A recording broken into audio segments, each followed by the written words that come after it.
On a quiet night in 1971, a man in London tuned his radio and heard something strange. Voices plotting a robbery in real time. Beneath a busy street, a gang was tunneling into a bank vault, talking to a lookout on walkie-talkies. And a stranger was listening to every word. He called the police, and yet somehow the robbers still got away. This is the strange story of the Baker Street robbery. Welcome to Curio Hour, where we uncover the strange, the unsolved, and the unforgettable. Today's story: the Baker Street robbery. Our story takes place in London in September of 1971 on the famous Baker Street, a name known around the world. On the corner of Baker Street stood a branch of Lloyds Bank. Like many banks of the time, it offered its customers safe deposit boxes. These were small, secure boxes kept in a strong room deep within the bank, where people stored their most precious valuables: jewelry, cash, documents, and secrets. The safe deposit vault was considered extremely secure. It was an underground strongroom, protected by thick walls and a heavy door, beneath the busy streets of central London. But the gang that targeted it had identified a clever way in. They would not go through the bank at all. They would come up through the floor. A few doors down from the bank, on the same street, was a leather goods shop that happened to be empty and available to rent. The gang rented the shop, using it as their secret base. From there, they would tunnel underground, beneath the buildings in between, and up into the bank's vault. The plan was the work of a well-organized crew, with the skills and patience for serious digging. The tunnel would have to travel about 40 feet beneath two other buildings. It was painstaking work. They had to break through thick walls and dig through earth and concrete, all while keeping the noise down to avoid being heard. They used a thermal lance, a tool that burns through metal and masonry with intense heat, to help cut their way through the obstacles in their path. To coordinate the operation, the gang used radios. A lookout was posted on the rooftop of a nearby building, watching the street and the area around the bank. The lookout kept in contact with the diggers below using walkie-talkies, warning them of any danger and helping coordinate the breakthrough into the vault. It was a sensible precaution, but it would prove to be the gang's great undoing in the most unexpected way imaginable. Because radio waves do not stay neatly between two walkie-talkies. They spread out into the air, and anyone tuned to the right frequency might pick them up. The gang had no way of knowing who, across the sprawling city, might happen to be listening on that exact channel at that exact hour. As it turned out, someone was. Over the weekend, the gang worked through their tunnel, inching ever closer to the strongroom. On the night of the break-in, they finally reached the vault floor. They burst up into the safe deposit room, surrounded by hundreds of locked boxes, each one a small treasure chest waiting to be opened. The gang set to work, prying open box after box and emptying their contents. Cash, jewelry, gold, and valuables of every kind were stuffed into bags. It was a fortune. The exact total has always been disputed, but it ran into the millions, an enormous sum for the time. Possibly the largest such robbery in Britain to that point. As they worked, the lookout on the roof kept watch, chatting with the diggers over the walkie-talkies, reporting that the coast was clear. The robbery seemed to be going perfectly. The gang was deep inside the vault, the street was quiet, and a fortune was filling their bags.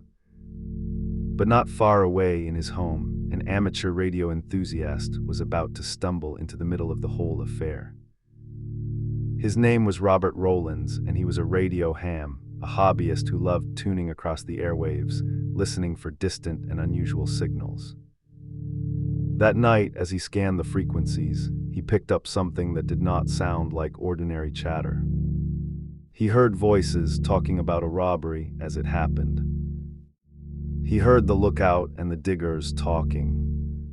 References to breaking through, to money, to the danger of being caught. It slowly dawned on him that he was overhearing a crime in progress.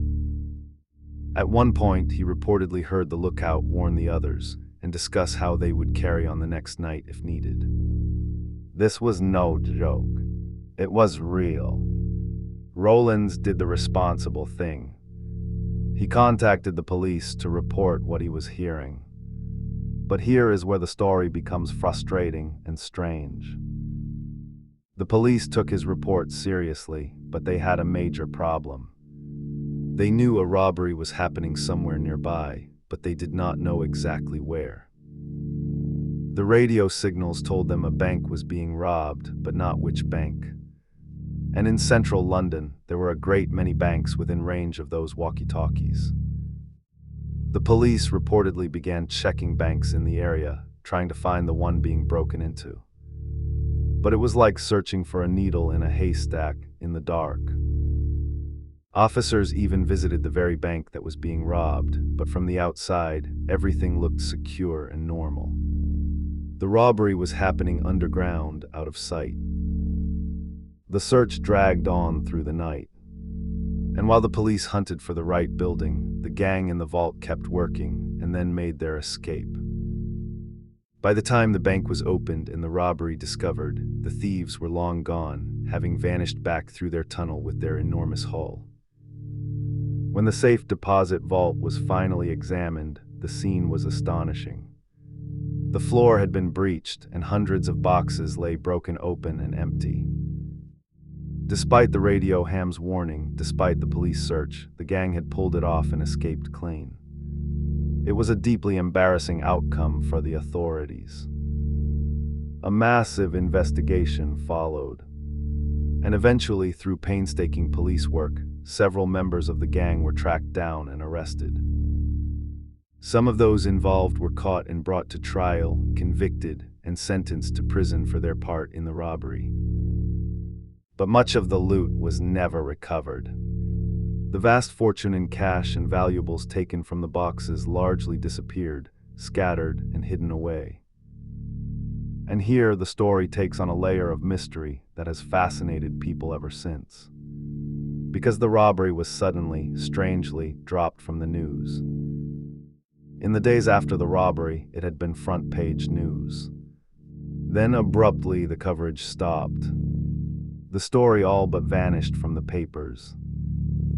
This led to a persistent and dramatic theory that the government had issued a secret request to the media, asking them to stop reporting on the case. And the reason, according to the rumors, was the contents of one of the safe deposit boxes.